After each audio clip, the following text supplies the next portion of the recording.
নারায়ণগঞ্জের ২৫০০ উপজেলার ২০ নন্দী এলাকায় ২৩.৫ একর জমিতে নির্মাণ হচ্ছে ইকো পার্ক। সকালে এই প্রকল্পের ভিত্তিপ্রস্তর স্থাপন করেন জেলা প্রশাসক মোহাম্মদ জাহিদুল ইসলাম মিয়া।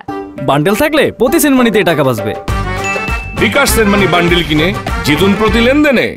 এ সময় জেলা প্রশাসক বলেন, ৭ দশক ধরে সরকারি জমিটি দখল করে অবৈধ স্থাপনা গড়ে তোলে একটি চক্র।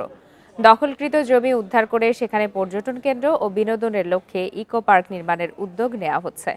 পার্কটি নির্মাণ শেষ হলে পর্যটন ছাড়াও জেলাবাসীর জন্য স্থানটি আকর্ষণীয় হয়ে উঠবে। পরে ২৫০০ পৌরসভার বিভিন্ন পূজা মণ্ডপ পরিদর্শন ও পূজা পরিচালনা কমিটির কাছে প্রশাসনের পক্ষ থেকে উপহার ও সহযোগিতার চেক বিতরণ করেন তিনি।